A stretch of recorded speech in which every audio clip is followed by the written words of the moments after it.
The prison break alert cut through the pre-dawn quiet of Sarah Mitchell's kitchen. Crackling over the radio, she always kept tuned to local news. 6 dangerous inmates, armed and desperate, last seen heading east. Her hands never stopped moving as she listened, continuing to pack Emma's lunch with the same methodical precision she'd once used to assemble tactical gear. Through the window, she watched the storm clouds gathering over her isolated Montana farm. 3 miles to the nearest neighbor, 20 minutes from the closest police response, the perfect sanctuary for the past 7 years, or the perfect target. Emma's footsteps thumped overhead, her 12-year-old daughter getting ready for school. Sarah's fingers brushed against the hidden panel beneath the kitchen counter, confirming the presence of her emergency gear. Old habits from another life, habits that might soon prove useful. The radio crackled again. All 6 escapees had military backgrounds. Sarah allowed herself a grim smile. So did she, though her particular skill set went far beyond anything they'd expect to find on a quiet family farm. Before we jump back in, tell us where you're tuning in from. And if this story touches you, make sure you're subscribed because tomorrow I've saved something extra special for you. Sarah's morning routine looked perfectly ordinary to anyone watching. Walk the property line, check the chicken coops, inspect the fence posts, just a dedicated farmer maintaining her land. But each mundane task masked a security check honed by years of CIA field operations. The chicken coop's automated door system doubled as a motion sensor.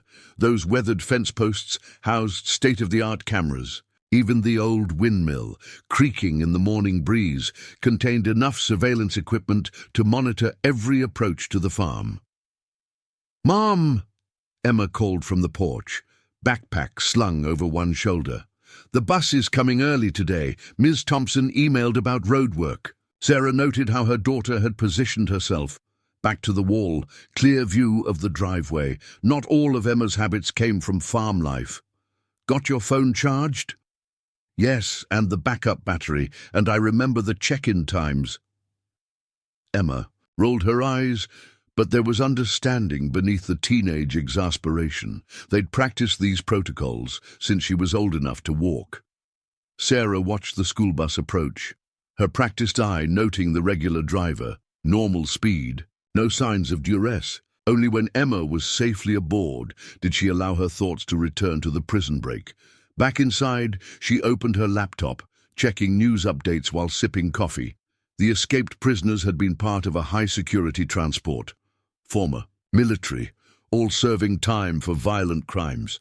The kind of men who'd know how to survive off-grid, how to scout targets, how to... Her screen flashed with a private alert. An old contact still monitoring certain channels. Delta Group compromised. Potential connection to break. Stay alert. Sarah's cup froze halfway to her lips. Delta Group, her last CIA operation before Emma, before the farm. The one that had convinced her to disappear into civilian life. Through the window, she watched storm clouds building over the mountains. The morning weather report warned of the season's biggest system, likely to knock out power and roads. Perfect cover for men who didn't want to be found, or for men looking to find someone who didn't want to be found. Her fingers traced the scar along her collarbone, a souvenir from Delta Group. 7 years of quiet life hadn't dulled her instincts. The farm's security systems were extensive, but they'd been designed to appear random, paranoid at worst. Nothing that would suggest professional training. Nothing that would suggest she'd chosen this property for its defensive capabilities, its limited approaches, its clear lines of fire. Sarah began her second sweep of the morning, this time with focused intent. She checked ammunition caches hidden in innocent-looking farm equipment, confirmed the backup generators, and verified the safe room supplies. Everything was in place, just as she'd maintained it all these years. Just in case today was the day. She stopped being a farmer and became an operative again. The memory hit Sarah as she checked the barn's security feeds. Bogota, 7 years ago. Another dark space, another set of monitors. "Target is approaching," Martinez had whispered. "You're sure about the package, Shadow?" She'd been Shadow then. The CIA's ghost, specializing in extracting high-value targets from impossible situations. The mission that night had gone perfectly until they discovered the package was a setup. Delta Group had been compromised from within. The screech of farm equipment brought her back to the present. Old Bill Henderson was working his fields across the valley, his tractor visible through the barn's open door. His predictable routine had been part of why she'd chosen this location. Reliable neighbors meant predictable patterns. Anything out of place would stand out. Sarah's phone buzzed. Emma's first check-in of the day. Their system looked like normal mother-daughter. Texting, but each message contained coded confirmations of safety. Emma had absorbed the protocols like a second language, never questioning why their version of normal included memorized escape routes and emergency caches. The sheriff's truck appeared on her monitors, kicking up dust on the approach road. Tom Wallace had been kind to them when they'd first arrived, helping the widow and her daughter settle in. Sarah checked her weapon before concealing it, adjusting her posture to match her cover story. "Morning, Sarah," Wallace called, climbing out of his truck.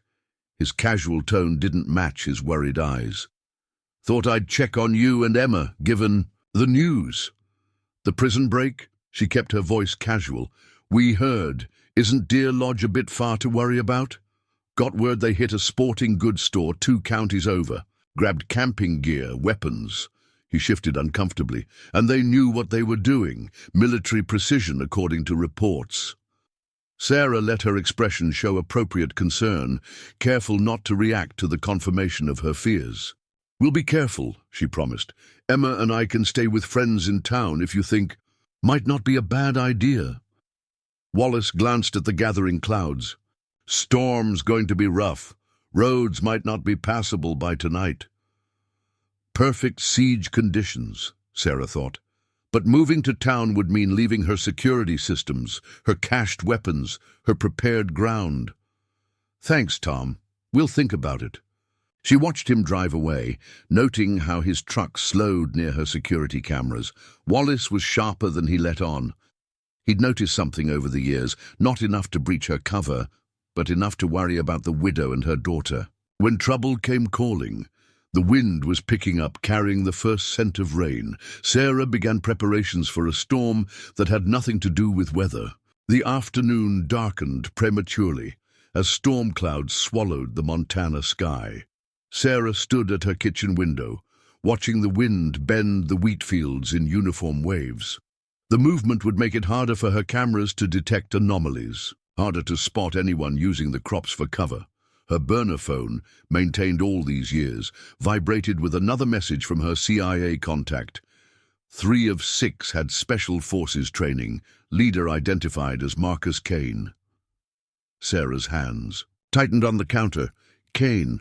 She'd helped put him away 4 years after leaving the agency, consulting on one final operation. He'd been Delta Group's hidden coordinator, the one who'd arranged the Bogota trap, the one who'd sworn to find everyone involved in his capture. The kitchen's hidden panel revealed her tactical display. The farm's surveillance system showed. Nothing unusual, but Sarah had survived by trusting her instincts. Something was wrong. The birds at the north fence had gone quiet. The neighbors' cattle had clustered at the far end of their pasture. Her regular phone chimed. Emma, Dad's old truck in school parking lot, black, lifted like pictures, walking home with Jenny. Sarah's pulse quickened. They'd prepared for this. Jenny's house was one of 3 rally points, chosen because her father was the local fire chief. Emma wasn't just being cautious, she'd spotted surveillance. The modified weather station in the barn reported a pressure drop that would bring the storm within hours. Sarah began implementing weather protocols, checking generator fuel, securing equipment, moving livestock to sheltered areas. Every action concealed additional preparations, checking ammunition caches, clearing firing lines, activating backup communications. A distant engine caught her attention, not the usual rattle of farm trucks, but something heavier, better maintained. Military surplus, her trained ear suggested. The sound faded quickly, too quickly for normal driving. They were being scouted. Sarah moved to the gun safe in her bedroom, entering the primary combination. Then the secondary. The false back swung. Open, revealing not just weapons, but specialized equipment. Thermal imaging, body armor, communications gear that no farmer should possess. Time to wake up old ghosts. The burner phone vibrated one final time. Kane's civilian record shows extensive property purchases. Shell companies, all rural, practice runs. You were always the target. Thunder rolled across the valley as Sarah began to methodically prepare her killing ground. They thought they were hunting an isolated woman, a single mother, vulnerable in a coming storm. They were about to discover how wrong they were. The first raindrops struck the farmhouse windows as Sarah's security system registered movement at the edge of the property. 2 heat signatures, moving with tactical precision through the tree line.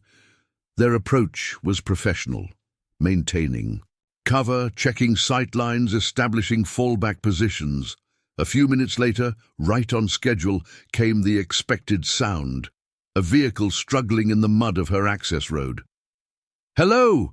a male voice called out. "Anyone home? Our truck's stuck." Sarah checked the camera feeds one last time.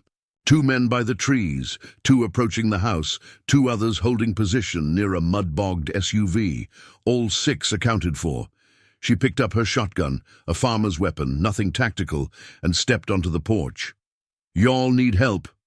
She layered her voice with a slight tremor, just enough to suggest nervousness without fear. The woman they saw matched her cover perfectly.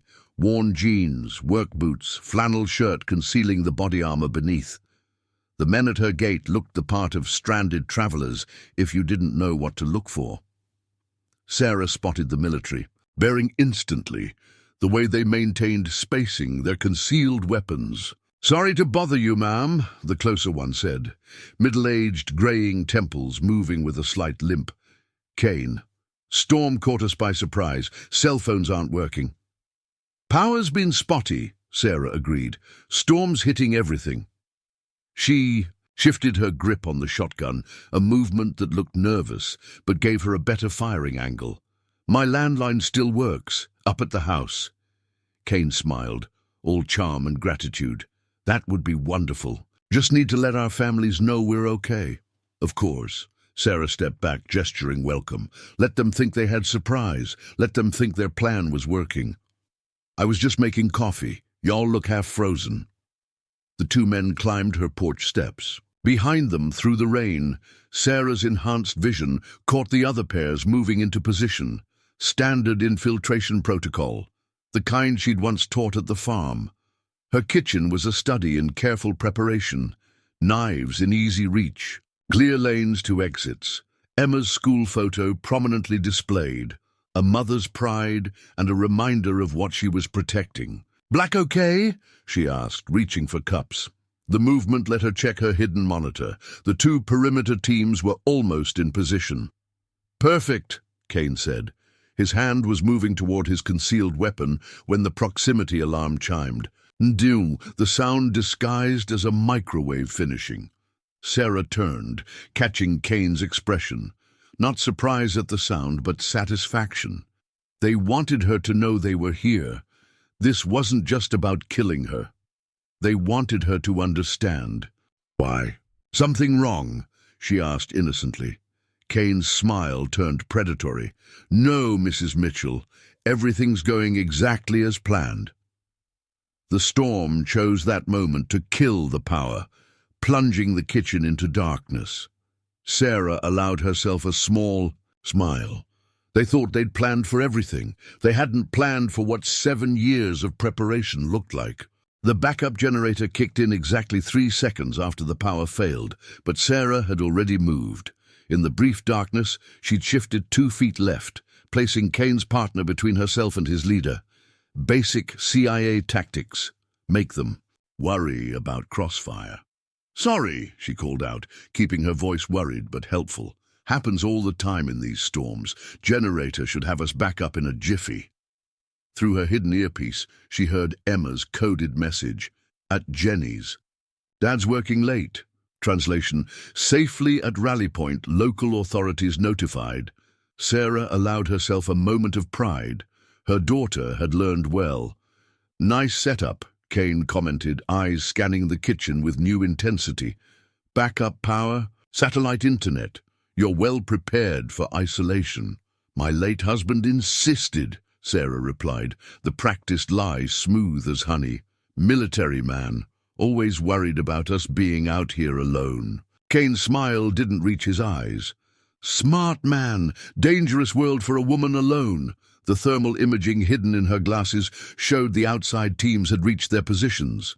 Standard infiltration pattern, just like she'd expect from ex-military, just like she'd planned for. More coffee? She offered, reaching for the pot. The movement let her tap the concealed control panel under the counter. Outside, her automated defense systems began their work.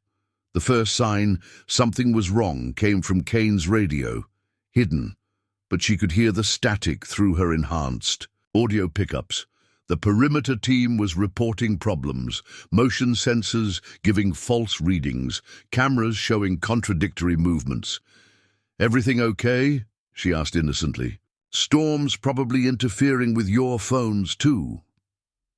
Kane's partner touched his concealed earpiece, frowning. The outside teams were getting confused by her defensive grid. Overlapping motion sensors, false heat signatures, and carefully positioned mirrors were creating a maze of ghost images. Mrs. Mitchell, Kane said carefully, I think it's time we drop the act. We both know this isn't a coincidence. Sarah maintained her confused expression, but her muscles tensed for action. I'm not sure what you mean. The sound of breaking glass upstairs interrupted her. One of the outside teams had gotten impatient, tried to force entry. Sarah knew exactly which window, the one rigged with pressure sensors and non-lethal deterrents. The scream that followed suggested they'd found her first surprise. Enough games, Kane snarled, drawing his weapon. 7 years, Shadow. 7 years to plan how I'd find you, how I'd make you pay for Bogota.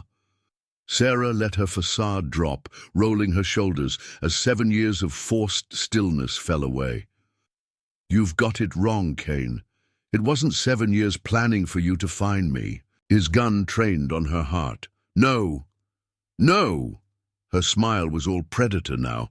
It was 7 years planning for what I'd do when you did. The lights went out again, but this time it wasn't the storm. Throughout the house, carefully prepared systems activated. Infrared strobes confused night vision gear. Ultrasonic emitters disoriented the assault teams. Every entrance she'd let them pre-position near became a trap. In the darkness, Sarah moved like a ghost, just like her old CIA call sign. Kane fired twice, but she was already gone. Her movements trained by thousands of repetitions in her own home. You really should have done better research. Her voice echoed from somewhere in the darkness. Checked what else this farm produces besides crops. What are you talking about? Kane's voice betrayed his first hint of uncertainty. This whole valley used to be a military testing ground. The soil's full of rare earth metals, plays hell with electronic targeting systems. Most folks would consider that a problem. A crash from outside as another team member found one of her traps. Kane spun toward the sound, and Sarah used the movement to disappear again. I considered it an opportunity, she finished, her voice now behind him. The game was on, and Sarah Mitchell was done playing defense. Kane's partner made the first mistake, trying to use his tactical light. The beam reflected off strategically placed mirrors, creating multiple target points in the darkness. Sarah had practiced this scenario hundreds of times while they were fighting blind. You know what your real mistake was, Kane? Her voice seemed to come from everywhere, a technique she'd perfected in close-quarters combat training. You thought isolation was a weakness. A burst of automatic fire from outside, followed by cursing. Another team had found her perimeter defenses. "Sitrep," Kane barked into his radio, but only static answered. The rare earth metals in the soil, combined with her signal jammers, had created a communications dead zone. 3 miles to the nearest. "Neighbor," Sarah continued, moving silently through her own home. 20 minutes to police response. Exactly what you wanted. No witnesses, no interference. She triggered her next set of defenses.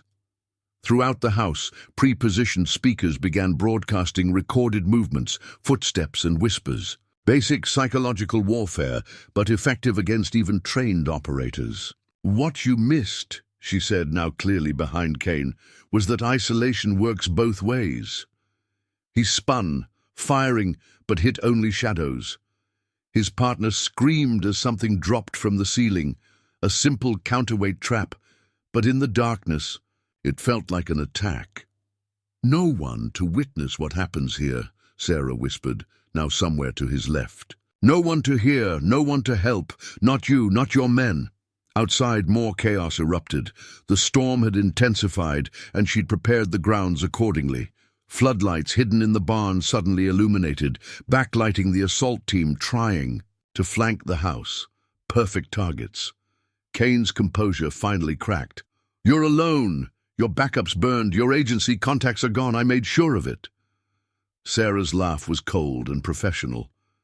"You still think I need backup? This whole farm is my backup, Kane. Every inch of it prepared, every angle covered. My kill house, my rules." His partner broke first, making a run for the door. He made it 3 steps before Sarah's taser darts caught him. Non-lethal, but effective. "Did you really think," she continued, "that I spent 7 years just hiding, just farming? This entire property is a training ground, and my daughter's schedule means I have 8 hours every day to practice." Kane fired again, emptying his magazine at another shadow. In the muzzle flashes, he caught glimpses of modifications to the house he'd never noticed from outside. Reinforced walls, specialized angles, combat architecture disguised as rustic farm charm. "Your daughter," he snarled, reloading. "She knows what her mother really is. What you did in Bogota." "She knows everything," Sarah said, and now her voice was directly behind him, "including how to get to safety when she spotted your advanced team at her school, including who to call. Right about now, I'd guess your escape route is being closed off by some very interested federal agents." Kane spun one last time, but it was too late. Sarah had been herding him exactly where she wanted him, using his own training against him. The last thing he saw was a familiar move, one he'd taught himself at Delta, coming at him from the darkness. As Kane slumped unconscious, Sarah checked her tactical display. 2 teams down outside, one trying to retreat through her prepared kill zones, a perfect execution of her defense plan. Her phone vibrated, a message from Emma. "All clear here. Jenny's dad says back roads are blocked. Storm getting worse." Sarah smiled, both proud and relieved. Then she turned her attention to Kane's unconscious form. Time to get answers about why he'd really come. Because one thing her CIA training had taught her, there was always more to the mission than the obvious. And she had a feeling this was just the beginning. Sarah secured Kane to one of her kitchen chairs with practiced efficiency, using his own zip ties. The irony wasn't lost on her. The storm raged outside, providing cover for what would come next. Through her security feeds, she watched his remaining men struggling against her defenses and the weather, exactly as planned. "You know what bothers me, Kane?" She checked his restraints one final time. "Not that you found me, not even that you brought a team. It's that you're sloppy." She pulled up a chair, every movement now pure operative. The Kane I knew never would have rushed this. His laugh held no humor. "Still the analyst, aren't you, Shadow? Even after playing farmer for 7 years. 8 heat signatures outside, not 6. She kept her voice conversational. 2 hanging back, watching. Different movement patterns. Not your usual crew." She leaned closer. "Who are you working for?" A crash of thunder masked the sound of her perimeter alarm. New visitors, right on schedule. "Calvary's here," Kane smirked. "Your FBI friends?" "No," Sarah smiled. "That would be the other team, the ones who've been using you to flush me out." She activated her house's internal defense grid. "The ones who really want what you think I took in Bogota." Kane's expression shifted. For the first time, uncertainty crept into his eyes. Sarah moved to her tactical display, watching heat signatures converge on her position. "Did you ever wonder why Delta Group really went bad? Why those particular operatives were chosen? Who arranged for you to hear those exact rumors about me?" The sound of professional entry teams breaching her outer defenses echoed through the storm. These weren't escaped prisoners playing soldier. These were experts. 7 years ago, Sarah continued, checking her weapons, I discovered something during the Bogota operation. Something about a shadow program inside Delta. Not just corruption. Systematic infiltration. I didn't steal anything, Kane. I saw something I wasn't supposed to see. "You're lying," he said. But doubt had replaced certainty. The evidence was never in Bogota. Sarah activated her secondary security protocols. Throughout the house, hidden panels opened, revealing professional gear that no farmer should possess. It's been here all along, in a place so obvious they never thought to look. Her phone lit up with an encrypted message from Emma. "Package. Secured.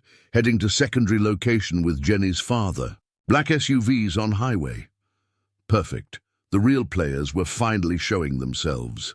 They used you, Kane. Your reputation, your obsession with finding me. The perfect cover for what they really wanted. She checked her tactical display again. 3 teams converging, highly trained. The question is, what are you going to do about it? Kane stared at her, 7 years of certainty crumbling. Outside, the new assault teams had already disabled 2 of his men, moving with an efficiency that spoke of far more than military training. "Who are they?" he finally asked. Sarah's smile was cold as she began distributing weapons. "The real Delta Group. The ones who've been hiding in plain sight all these years. And they're about to learn why you don't corner a ghost who's had 7 years to prepare." The storm reached its peak as she cut Kane's restraints. He had a choice to make, and quickly, because Sarah Mitchell was done hiding, and what came next would remind everyone why Shadow had been Delta's most feared operative. The real war was about to begin. Kane's military training took over the moment Sarah freed him. He moved to a defensive position, weapon ready, as if they'd never been enemies. 7 years of hatred balanced against 15 years of operational instincts. Training 1. South. "Entrance is compromised," he reported, scanning the tactical display. "They're using our original infiltration route." "Of course they are," Sarah replied, checking her weapon. "I left it open, channeling them exactly where I want them."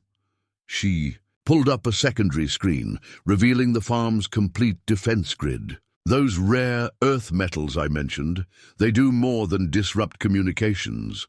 Underground sensors lit up as the assault teams moved into position.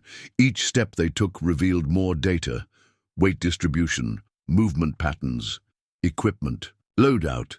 "These aren't normal operators," Kane observed. "Movements too clean, too professional, because they're not operators." Sarah's fingers flew across her controls. "They're trainers, the ones who taught us both back when Delta was just starting, the ones who've been running everything from the shadows." Thunder crashed as the storm reached its peak. Through the security feeds, they watched the new teams systematically dismantle Kane's remaining men. Their efficiency was terrifying. "Bogota wasn't about money or intelligence," Sarah continued, activating new defensive protocols. "I stumbled onto their training facility, saw them preparing a new generation of sleeper agents. Delta Group was just a cover, Kane. We were all test subjects." Kane's face hardened as pieces clicked into place. The psychological profiling, the specific mission parameters, all designed to identify potential candidates for their program. Sarah checked her tactical display one last time. My terminal showed their entire network, every agent, every operation. They couldn't risk that getting out. And now they're here to clean up loose ends. Kane's voice held new resolve. Both of us. No. Sarah's smile was grim. They're here because I let them find me, because Emma's safe, carrying the one thing they're really afraid of. The evidence? Better, the ability to expose their entire network, a dead man's switch set to trigger if anything happens to either of us. She handed him a specialized comm unit. 7 years, Kane. Not hiding, hunting. Outside, the assault teams had reached their final positions. Sarah's systems identified 12 operators, all using cutting-edge gear that even CIA didn't officially possess. You have a plan? Kane asked, falling easily back into their old operational rhythm. I have 7 years of plans. She activated her final protocols. Throughout the property, hidden systems hummed to life. Remember what made us the best team. In Delta, Kane checked his weapon, a hint of their old partnership returning. You always saw the bigger picture? And you, Sarah replied, moving toward her first prepared position, always knew how to adapt to changing circumstances. The farm's lights cut out as the assault began. But in the darkness, 2 ghosts were waiting. And this time, they were hunting together. Through her tactical display, Sarah watched the trap close. Everything she'd built, every defense she'd prepared, had led to this moment. The storm raged outside, but inside her killing house, a different kind of storm was about to break. The real Delta group was about to learn why some ghosts refused to stay buried. The first assault team breached through Sarah's greenhouse exactly as she'd anticipated. Their thermal imaging would be useless there. The heat from her growing lamps had created a perfect smokescreen. She watched through her tactical display as they moved with textbook precision into her first trap. 3, she whispered into her comm. 2, Kane responded from his position. 1. The greenhouse erupted in controlled chaos. Automated sprinklers activated, but instead of water, they sprayed a chemical compound that rendered night vision useless. 7 years of botanical engineering put to lethal use.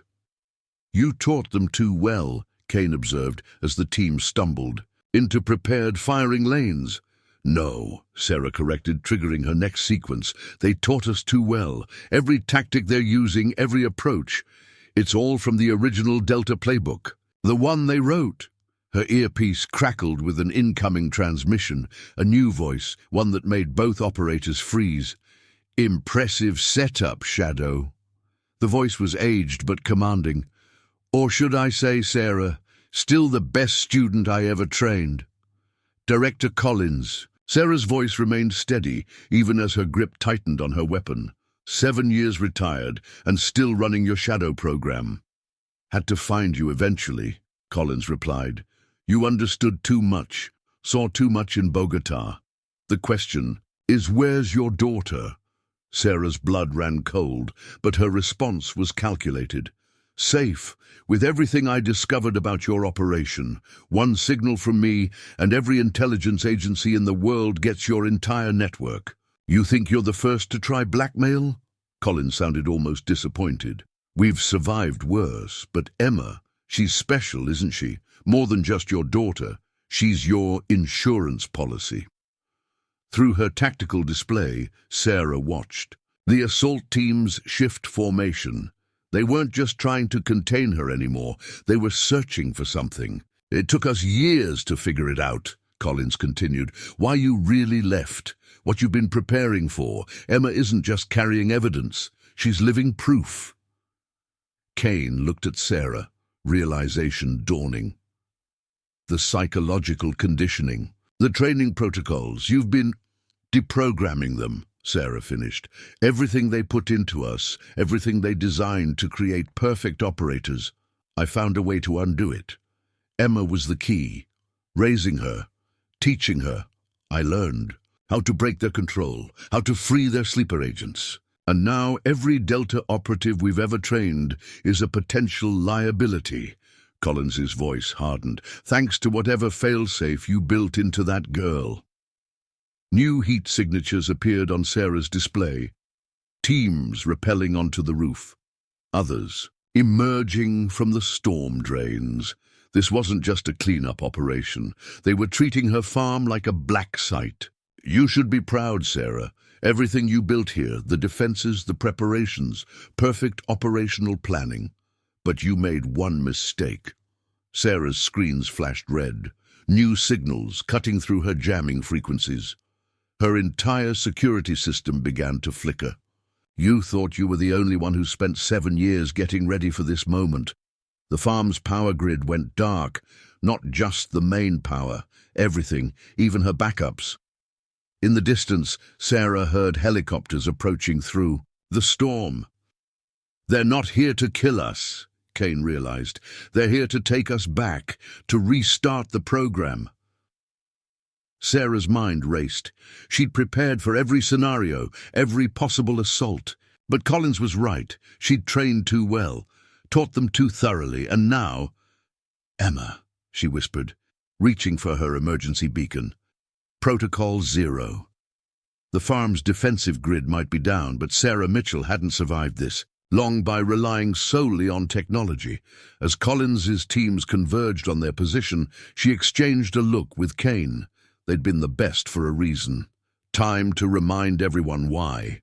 When the power died, Sarah was already moving. 60 seconds, she whispered to Kane. Stay close, count it down. They slipped through the darkness of her house, every step precise. Sarah had practiced this exact scenario countless times, often, with Emma, preparing for this very moment. The floor plans were simple geometry in her mind. 50 seconds, Kane muttered, matching her movements perfectly. Collins' teams were breaching every entrance now, their equipment cutting through her external defenses.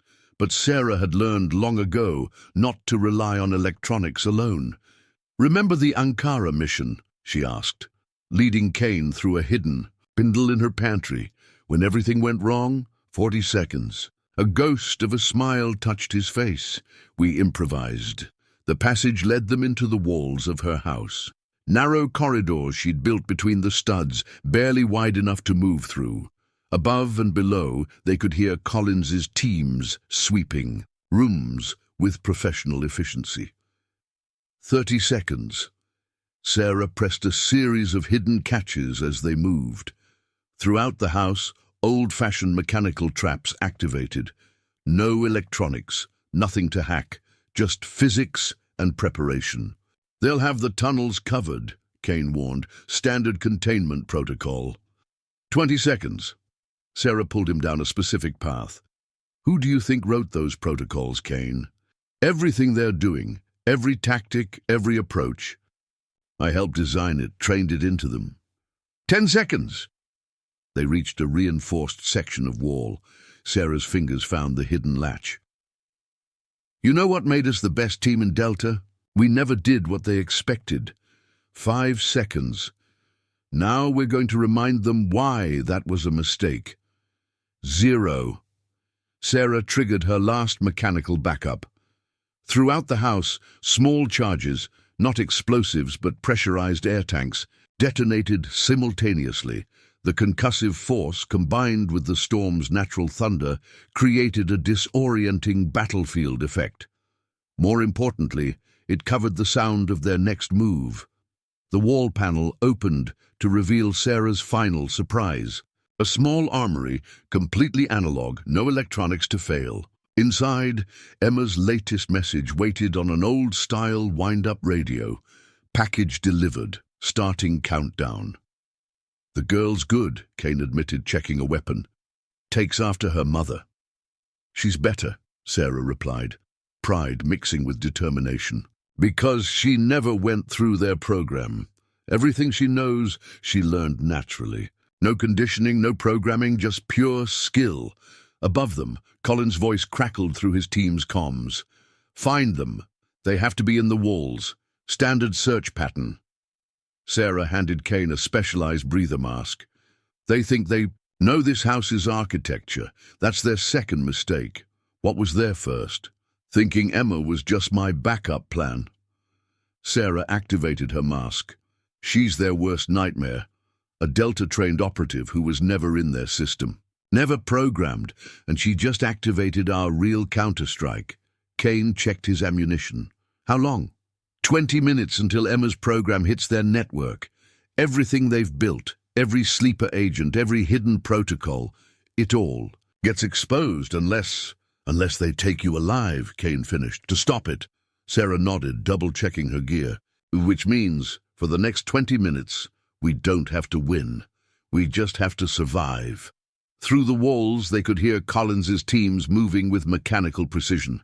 Perfect operators, perfectly programmed, just as they'd been trained. Ready to remind them why we were called ghosts? Sarah asked. Kane chambered around. Lead the way, Shadow. The hunt was about to become a haunting. The first team breaching the East Wing never saw them coming.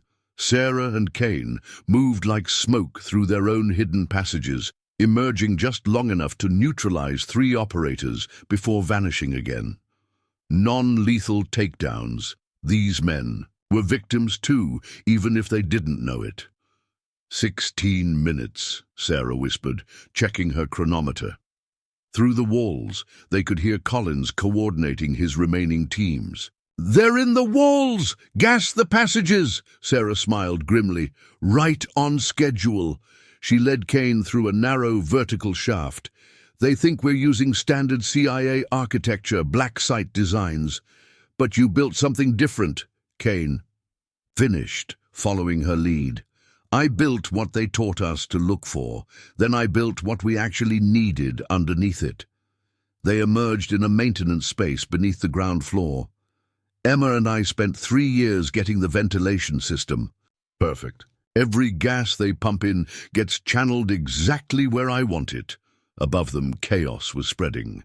The teams were finding her dummy passages, triggering non-lethal traps that seemed amateur compared to her electronic defenses. Exactly as planned. 10 minutes, Kane reported.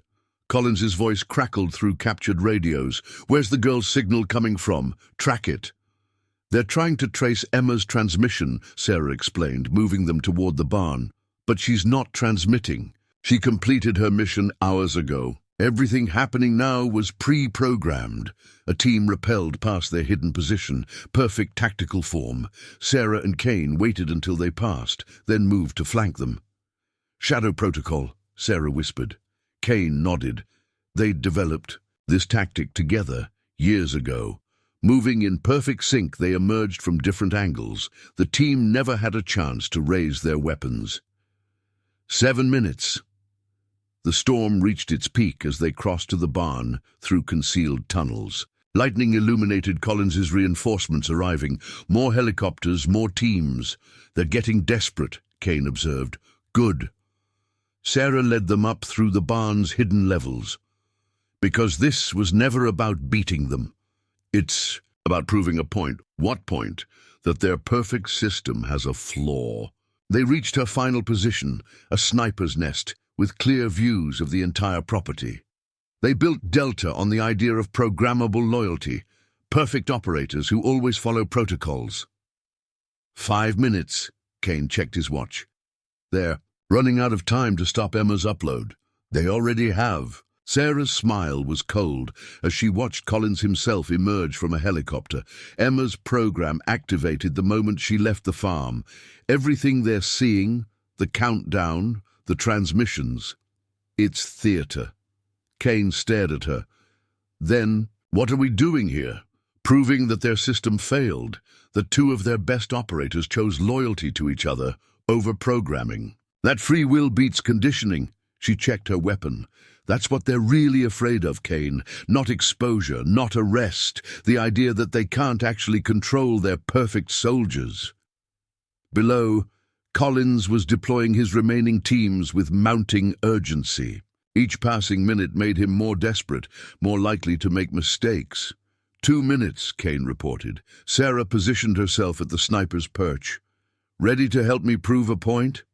Kane checked his ammunition one last time. Just like old times. Better. She sighted down her scope at Collins. This time we're fighting for ourselves. The endgame was about to begin. Collins stood in the rain, his tactical gear incongruous against the farm's backdrop. "You know what happens next, Shadow," he shouted into the storm. "You're out of time, out of options. Don't make me send these teams in to dig you out." Sarah's voice echoed from multiple directions, a trick she'd learned from him years ago. "Check your messages, Director." He grabbed his secure phone, face paling as he read. Emma's program hadn't just been counting down. It had already infiltrated Delta's network hours ago. Every safeguard, every firewall they'd built, bypassed by protocols Sarah had spent 7 years developing. "Impossible," he breathed. "Our systems are isolated, hardened. Against external attacks," Sarah's voice came from everywhere and nowhere. "But not against your own programming." Emma's upload wasn't a data packet, it was a wake-up call. Around the property, Collins's perfect operators began receiving messages on their tactical displays. Truth about their conditioning, evidence of manipulation, choice. "What have you done?" Collins demanded, watching his teams hesitate. "Given them what you took from us," Kane's voice joined Sarah's in the darkness. "Free will." The first team lowered their weapons, then another. 7 years of Sarah's careful research passed through. Emma's unconditioned mind had created the one thing Delta couldn't defend against, the truth about their own programming. "It's over, Collins." Sarah emerged from the shadows, weapon-trained. "Your perfect soldiers know they're slaves. Kane wasn't the only one who figured it out. He was just the first you sent to kill me." Collins drew his sidearm with trained speed, but found himself surrounded. His own operators, now awakening to decades of manipulation, moved with cold precision. "You taught us too well," Sarah continued, approaching. "Taught us to analyze, to question, to look deeper. Then you tried to program that instinct out of us, but you can't have both. Perfect soldiers and perfect minds. You think exposing the program changes anything?" Collins snarled. "There are contingencies, protocols, already neutralized." Emma's voice came through their comms, shocking everyone. "Mum didn't just teach me to fight, Director. She taught me to think. Your contingencies relied on programmed responses." "But I was never programmed." Sarah allowed herself a moment of pride. "My daughter's been dismantling your network for hours, using access codes your own operators are providing now that they're free. Delta isn't just exposed, it's being undone. By choice." Collins made his move then, diving for cover while triggering emergency protocols. But Sarah had anticipated this too. The ground beneath him erupted with precise charges, trapping him in place as Kane emerged behind him. 7 years. Sarah approached her former mentor, not just planning revenge, not just hiding, creating a cure for what you did to us, to all of us. Around the farm, Collins' teams were securing the facility, not for him, but against him.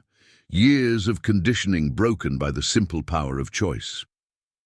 "You forgot the most important lesson you taught us," Sarah concluded, as Kane secured the fallen director. "The perfect operative isn't the one who follows orders without question. It's the one who knows why they're fighting."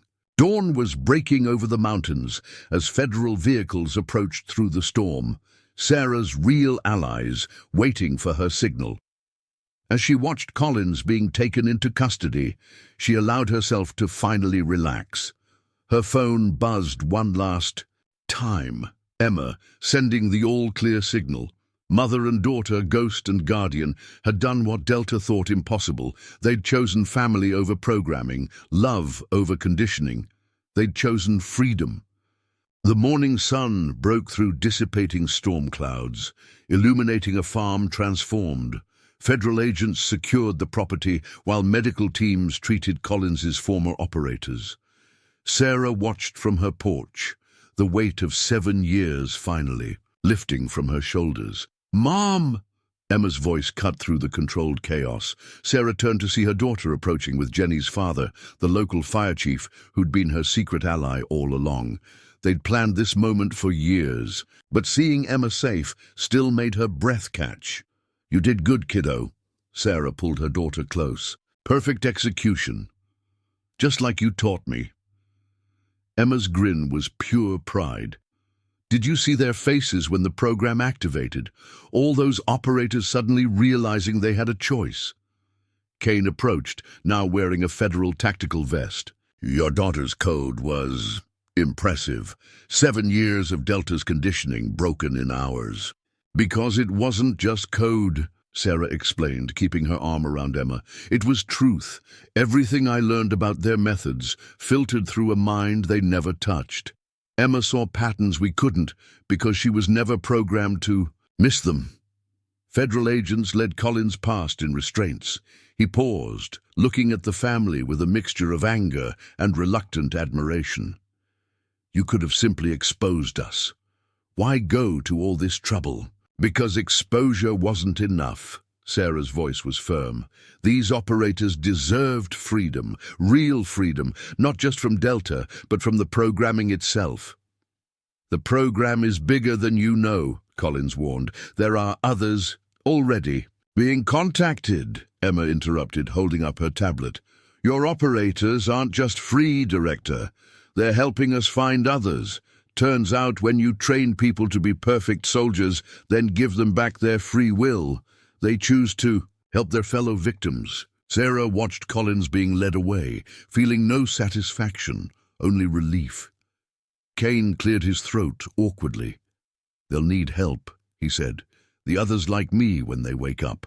Someone who understands." "I know," Sarah nodded. "That's the next phase." Emma's program didn't just break conditioning. It left support frameworks, communication networks, resources. "A way home," Emma added softly. Around them, the farm was returning to normal, though changed. Federal teams disguised their presence. As storm damage cleanup, by tomorrow, the neighbors would hear a carefully crafted story about escaped prisoners caught in the storm. But the real story, of ghosts becoming human again, of programming giving way to choice, would spread through hidden channels. A new kind of freedom, born in a farmer's daughter's unconditioned mind. 3 months later, Sarah still checked her security systems each morning, but now with different purpose. The farm had become something new, part sanctuary, part training ground for recovering operators. Kane led most of the rehabilitation work, turning his experience into healing. "Another one found in Seattle," Emma reported over breakfast, her laptop showing encrypted communications. "That makes 17 this month." Sarah watched her daughter with pride. Emma's program hadn't just freed Delta's operators, it had created a network for finding others, helping them break free from years of conditioning. The perfect farmer's daughter had become something unprecedented, a bridge between the world of shadows and the light. "Mom?" Emma's voice carried a familiar tone. "Do you ever miss it? The operations? The excitement?" Sarah smiled, looking out over her land where former operators learned to be human again. "This is better," she said simply. "This is real." Through the window, she watched Kane teaching Tai Chi to newly awakened operators, helping them reconnect with bodies trained for violence. The farm's defenses remained, but now they protected healing instead of hiding secrets. Some ghosts, Sarah had learned, didn't need to rest. They just needed to find their way home. Before we jump back in, tell us where you're tuning in from, and if this story touches you, make sure you're subscribed, because tomorrow I've saved something extra special. For you,